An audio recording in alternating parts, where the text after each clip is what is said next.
CITU రాష్ట్ర వ్యాప్త పిలుపులో భాగంగా ఈరోజు మంచిర్యాల జిల్లాలో ఉన్నటువంటి మంచిర్యాల ఆర్టీసీ డిపో ముందు సిఐటియు ఆందోళన చేపట్టడం జరిగింది.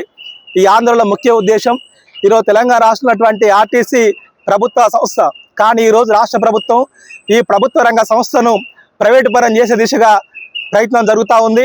అందుకే ఈరోజు ఏదైతే ఆర్టీసీ ఉన్నటువంటి బస్సులు ఏవైతే ఉన్నాయో ప్రభుత్వ బస్సులు తగ్గిపోయినాయి, ఇవాళ ప్రైవేటు బస్సులు పెరిగిపోతూ ఉన్నాయి. ఇవాళ రాష్ట్ర ప్రభుత్వం ప్రైవేటు సంస్థకి ఇచ్చి ఇవాళ విద్యుత్ బస్సులు కొనుగోలు చేస్తూ ఉంది. ఒక్కొక్క విద్యుత్ బస్సుకు ఈ రాష్ట్ర ప్రభుత్వం 1,20,00,000 దాకా సుమారు ఖర్చు పెడతా ఉంది. మరి అదే 1,20,00,000 ఖర్చు పెడితే ఇవాళ ప్రభుత్వంలోనే నాలుగు ప్రభుత్వ బస్సులు కొనుగోలు శక్తి పెరిగిపోతూ ఉంది. కానీ ఈరోజు ప్రభుత్వం తన బాధ్యతలను తప్పించుకోవడానికి ఇలా ఆర్టీసీ వ్యవస్థను కనుమరుగు చేసే విధంగా ఇలా ప్రైవేటు వాళ్ళకి కట్టుబెడతా ఉంది. దీన్ని సిఐటిగా మేము వ్యతిరేకిస్తూ ఉన్నాం.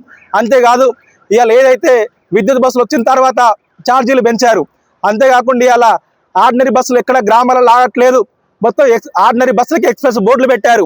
అంటే ప్రజలకు ఇలా ఆర్టీసీ ఎక్కడానికి వీలుగా లేకుండా ఇలా ప్రభుత్వం చేస్తూ ఉంది. అంతేకాదు ఇలా ఆధార్ కార్డు చెప్తా ఉంది, మహిళలకు ఉచితంగా ప్రభుత్వం ఇస్తూ ఉందని చెప్తా ఉంది గొప్పగా. కానీ కేవలం ప్రభుత్వం గొప్పలు చెప్పుకుంటా ఉంది, కానీ బస్సుల సంఖ్యను మాత్రం పెంచలేదు. ఇలా బస్సులలో ఇరుక్కిరుగ్గా విద్యార్థులు పరీక్షలకు వెళ్ళడం, ప్రజలు రాకపోకలు సాగిస్తూ ఉన్నారు. మేము సిఐటికి అడుగుతూ ఉన్నాం, ఇవాళ ఆర్టీసీ అనేది ప్రజలది, ప్రభుత్వ సంస్థ, దీన్ని ప్రైవేటీకరణ చేస్తే మాత్రం ఊరుకోమని చెప్పి రాష్ట్ర ప్రభుత్వాన్ని హెచ్చరిస్తూ ఉన్నాం. ధర్నా చేపట్టడం జరిగింది.